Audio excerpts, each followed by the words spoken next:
अस्सलाम वालेकुम दोस्तों, तुसीं देख रहे हो हसीन पंजाब टीवी ते मैं तुहाडा मेज़बान अमीर हमजा। दोस्तों सब तो पहले अपने चैनल हसीन पंजाब टीवी नूं करो सब्सक्राइब ते नाल लगे बैल दा बटन दबाओ ताकि साडी हर नई आने वाली वीडियो साडे वीरां तक आसानी नाल पहुंच सके और तुसीं वो वीडियो देखो सब तो पहले। अज जनाब अपने वीरां भरावां से दो प्योर नीली दियां झोटियां लैके हाज़र होए हैं। पहला सूबा इन्हां ने सुना है। एक झोटी जिहड़ी 7 महीनों की गब्बन है, दूसरी झोटी 6 महीनों की गब्बन है। कैमरामैन साहब झोटियां दिखावणगे, उस तो बाद इन्हां दी सारियां दी डिटेल लवांगे मालकां दे कोलों, की गारंटियां देंदे ने, की डिमांड करते हैं, प्यार मुहब्बत वाली। कैमरामैन साहब झोटी नंबर 1 दिखाओ। चिट्टियां अखां, बल्ला मत्था, बग्गी मुछ, छोटा छोटा सिंग लग्या होया है। बाकी थणा दी कैमरामैन साहब तसल्ली करवावनी, अच्छे तरीके नाल थण दिखावने ने। नीतरियां आंदियां ने हुण इस टाइम मझां। मझ नंबर 1 जिहड़ी 6 महीने की शर्तिया गब्बन हैगी है।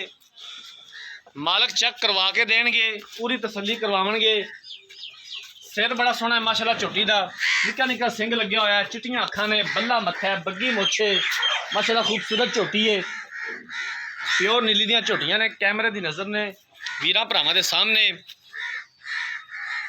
काफ़ी वीर भरा डिमांड करते हैं कि यार झोटियां की वीडियो लैके आओ, सानू झोटियां दिखाओ, नीली दियां झोटियां होवन। अज अपने वीरां भरावां की डिमांड जनाब पूरी कर रहे हैं। वीडियो एंड तक देखनी है मेरे वीरां भरावां ने। वीडियो अच्छी लगे तो लाइक तो शेयर जरूर करना है। जिन्होंने वीरां भरावां ने चैनल को सबसक्राइब नहीं किया, चैनल को सबसक्राइब करना है। हर रोज़ कोशिश करी दी है कि अपने वीरां भरावां वास्ते अच्छे तो अच्छे जानवर लैके हाजिर होइए। अज जनाब प्योर नीली दियां दो झोटियां कैमरे की नज़र ने, वीरां भरावां दे सामने ने। इनू ही मेरा वीर ने खुली तोर है ना, झोटी नहीं कट तो खुली तोर।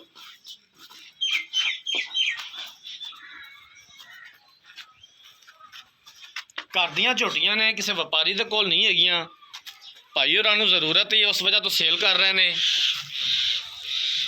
नहीं तो कहते सन कि असीं जनाब पूरा इन्हां नूं तैयार करके फिर सेल करना सी, क्योंकि हुण जिहड़ा साडा फल पक रहा है तो असीं यही चाहते सा कि साडा जनाब पूरा तैयार हो जावन झोटियां, उस तो बाद असीं इन्हां नूं सेल करिए। मूँह किवें ने?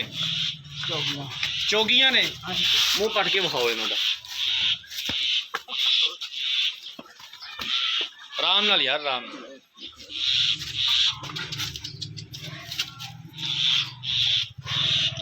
ठीक हो गया।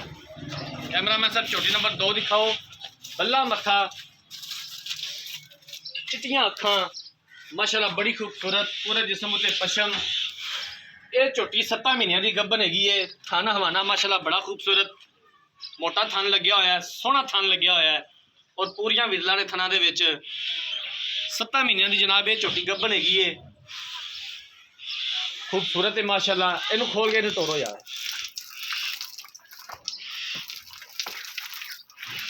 बाकी हर तरह की गारंटी होएगी जनाब हसीन पंजाब टीवी की भी, मालकां की भी। छोटियां कैमरामैन साहब अच्छे तरीके नाल दिखाओ, दिखावन दे विच कोई कमी पेशी ना रहे। बाकी लैने देने मुकद्दर ने।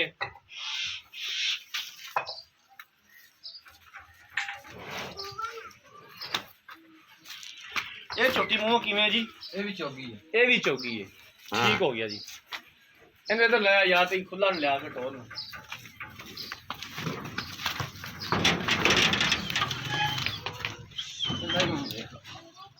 कैमरामैन साहब इन्हें भी दांत दिखाया जी। चौगी है मूँह, ठीक हो गया।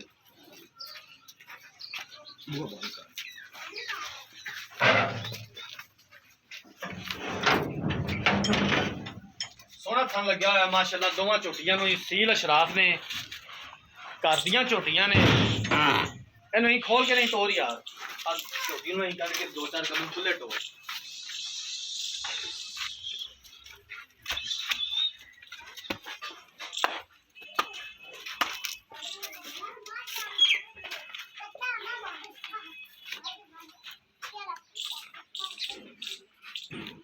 कैमरामैन साहब दिखाओ। सील अशराफ ने माशाल्लाह झोटियां।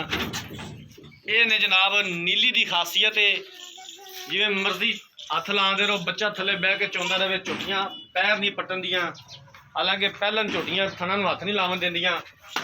कैमरामैन साहब ने झोटियां दिखातियां ने, अच्छे तरीके नाल दिखातियां ने। हुण मालकां नूं बुलाने आ, उन्हां कोलों पुछने आ दोवां झोटियां दा की हिसाब किताब है। भाईजान इत्थे आ जाओ, मेरे कोल आ जाओ। अस्सलाम वालेकुम। वाह ਕੀ ਹਾਲ ਹੈ ਭਾਈਜਾਨ? ਕੀ ਨਾਮ ਹੈ ਆਪਣਾ? मोहम्मद इलियास। ਮੁਹੰਮਦ ਇਲਿਆਸ। ਭਾਈ ਮੁਹੰਮਦ ਇਲਿਆਸ, ਜਿਹੜੀ ਝੋਟੀ ਪਹਿਲੇ ਨੰਬਰ ਤੇ ਵਿਖਾਈ ਹੈ ਬੱਗੀ ਮੁੱਛ ਵਾਲੀ, हाँ जी ਉਹ ਕਿੰਨੇ ਮਹੀਨਿਆਂ ਦੀ ਗੱਭਣ ਹੈਗੀ ਹੈ? 6 महीने 6 ਮਹੀਨਿਆਂ ਦੀ ਸ਼ਰਤ ਜਾਂ ਗੱਭਣ ਹੈਗੀ ਹੈ। चेक करवा के देंगे। ਮੋਬਾਈਲ ਇੱਕ ਵਾਰੀ ਬੰਦ ਕਰ ਲਓ। 6 ਮਹੀਨਿਆਂ ਦੀ ਸ਼ਰਤ ਜਾਂ ਗੱਭਣ ਹੈਗੀ ਹੈ। चेक करवा के ਝੋਟੀ देंगे। ਭਾਰ ਤਾਂ ਨਹੀਂ ਪਾਉਂਦੀ? नहीं जी उस चीज की साडी गारंटी। ਥਣਾ ਦੀ ਗਾਰੰਟੀ ਹੋਏਗੀ ਤੁਹਾਡੀ? बिल्कुल जी। ਠੀਕ ਹੋ ਗਿਆ। ਇਹਨਾਂ ਦੋ ਚੀਜ਼ਾਂ ਦੀ ਤੁਹਾਡੀ ਗਾਰੰਟੀ ਹੋਣੀ ਚਾਹੀਦੀ ठीक ਮੇਰਾ हो ਜੀ। गई। ਝੋਟੀ ਨੰਬਰ ਜਿਹੜੀ 2 ਹੈ, हाँ जी ਇਹ ਕਿੰਨੇ ਮਹੀਨਿਆਂ ਦੀ ਗੱਭਣ ਹੈ? 7 महीने 7 ਮਹੀਨਿਆਂ ਦੀ गब्बर ਪੱਕੀ ਗੱਭਣ ਹੈ। पक्की गब्बर है। ਠੀਕ ਹੋ ਗਿਆ। ਇਸ ਝੋਟੀ ਦਾ ਕੋਈ ਮਸਲਾ ਮਸਾਇਲ, ਥਣਾ ਦੀ ਗਾਰੰਟੀ ਹੋਏਗੀ, बिल्कुल जी। ਪਿੱਛੇ ਦੀ ਗਾਰੰਟੀ ਹੋਏਗੀ? बिल्कुल साडी गारंटी। ਠੀਕ ਹੋ ਗਿਆ। ਬੜੀ ਸੋਹਣੀ ਗੱਲ ਹੈ। ਖਰੇ ਡੰਗਰ ਦੀ ਹਮੇਸ਼ਾ ਗਾਰੰਟੀ ਦੇਣੀ ਚਾਹੀਦੀ ਹੈ, ਔਰ ਉਹ ਬੰਦਾ ਹੀ ਗਾਰੰਟੀ ਦਿੰਦਾ ਹੈ ਜਿੰਦਾ ਜਾਨਵਰ ਖਰਾ ਹੋਵੇ। ਇਹਨਾਂ ਦੀ ਕਈ ਪਿਆਰ ਮੁਹੱਬਤ ਵਾਲੀ ਡਿਮਾਂਡ ਹੈ, ਕੱਲੀ ਕੱਲੀ ਕਰ ਲਓ ਜਾਂ ਇਕੱਠੀ ਕਰ ਲਓ, ਉਹ ਤੁਹਾਡੇ ਤੇ ਡਿਪੈਂਡ ਕਰਦਾ ਹੈ। ਲੇਕਿਨ ਪਿਆਰ ਮੁਹੱਬਤ ਵਾਲੀ ਡਿਮਾਂਡ ਕਰਿਆ ਜੇ ਜਿੰਨੇ ਦੀਆਂ ਤੁਸੀਂ ਝੋਟੀਆਂ ਵੇਚਣੀਆਂ ਨੇ। ਜਿਹੜੀ ਬੱਗੀ ਮੁੱਛ ਵਾਲੀ ਝੋਟੀ ਉਹ ਦੇਾਂਗੇ ਜੀ 1,65,000। 1,65,000 ਦੀ ਇੱਕ ਨੰਬਰ ਵਾਲੀ ਝੋਟੀ। हाँ जी। ਅੱਛਾ, ਦੂਸਰੇ ਨੰਬਰ ਵਾਲੀ ਝੋਟੀ दूसरे नंबर वाली 1,75,000 रुपए। 1,75,000 ਰੁਪਏ ਦੀ ਦੂਸਰੇ ਨੰਬਰ ਵਾਲੀ। ਇਹਨਾਂ ਵਿੱਚ ਪਿਆਰ ਮੁਹੱਬਤ ਕਿੰਨਾ ਕੁ ਹੋ ਜਾਏਗਾ? जो मजीद कोई उत्ते आएगा थोड़ा बहुत कर लेंगे। ਥੋੜਾ ਬਹੁਤਾ ਹੋ ਜਾਏਗਾ। हाँ जी ਠੀਕ ਹੋ ਗਿਆ। ਕੈਮਰਾਮੈਨ ਸਾਹਿਬ ਇੱਕ ਨਜ਼ਰ ਫਿਰ ਮਰਵਾ ਦਿਆ ਜੇ। ਝੋਟੀ ਨੰਬਰ ਜਿਹੜੀ 1 ਹੈ 6 ਮਹੀਨਿਆਂ ਦੀ ਸ਼ਰਤ ਦਾ ਗੱਭਣ ਹੈਗੀ ਹੈ। ਕੈਮਰਾਮੈਨ ਸਾਹਿਬ ਝੋਟੀ ਨੰਬਰ 1 ਦਿਖਾਓ ਪਹਿਲੇ। ਝੋਟੀ ਨੰਬਰ 1 6 ਮਹੀਨਿਆਂ ਦੀ ਸ਼ਰਤ ਦਾ ਗੱਭਣ ਹੈਗੀ ਹੈ। ਥਣਾ ਦੀ ਪਿੱਛੇ ਦੀ ਮਾਲਕਾਂ ਦੀ ਗਾਰੰਟੀ ਹੋਵੇਗੀ ਹਰ ਤਰ੍ਹਾਂ ਦੀ। 1,65,000 ਰੁਪਈਆ ਦੀ ਡਿਮਾਂਡ ਕਰਦੇ ਨੇ। ਪਿਆਰ ਮੁਹੱਬਤ ਕਹਿੰਦੇ ਨੇ ਹੋ ਜਾਏਗਾ, ਥੋੜਾ ਬਹੁਤਾ ਹੋ ਜਾਏਗਾ। ਝੋਟੀ ਨੰਬਰ ਜਿਹੜੀ 2 ਹੈ 7 ਮਹੀਨਿਆਂ ਦੀ ਸ਼ਰਤੀਆ ਗੱਭਣ ਹੈਗੀ ਹੈ। ਥਣਾ ਦੀ ਪਿੱਛੇ ਦੀ ਹਰ ਤਰ੍ਹਾਂ ਦੀ ਗਾਰੰਟੀ ਹੋਏਗੀ। 1,75,000 ਰੁਪਈਆ ਇਸ ਝੋਟੀ ਦੀ ਡਿਮਾਂਡ ਕਰਦੇ ਨੇ। ਪਿਆਰ ਮੁਹੱਬਤ ਹੋ ਜਾਏਗਾ ਔਰ ਅਸੀਂ ਇਨਸ਼ਾਅੱਲਾ ਤਾਲਾ ਕਰਵਾਵਾਂਗੇ ਜਿੱਥੋਂ ਤੱਕ ਹੋ ਸਕਿਆ। ਅਗਰ ਕਿਸੇ ਵੀਰ ਭਰਾ ਨੇ ਇਹ ਦੋਵੇਂ ਝੋਟੀਆਂ ਖਰੀਦਣੀਆਂ ਨੇ, ਰਾਬਤਾ ਨੰਬਰ 0312 612 2054, ਇਸੇ ਨੰਬਰ ਤੇ WhatsApp ਬਣੀਏ। ਅਗਰ ਸਾਡੀ ਅੱਜ ਵਾਲੀ ਵੀਡੀਓ ਪਸੰਦ ਆਏ, ਵੀਡੀਓ ਨੂੰ ਲਾਈਕ ਤੇ ਸ਼ੇਅਰ ਜ਼ਰੂਰ ਕਰਨਾ ਹੈ। ਜ਼ਿੰਦਗੀ ਰਹੀ ਤਾਂ ਮਿਲਾਂਗੇ ਇੱਕ ਨਈ ਵੀਡੀਓ ਦੇ ਨਾਲ। ਆਪਣੇ ਮੇਜ਼ਬਾਨ ਅਮੀਰ ਰਮਜ਼ਾਨ ਦੀ ਦਿਓ ਇਜਾਜ਼ਤ। ਅੱਲਾ ਹਾਫਿਜ਼।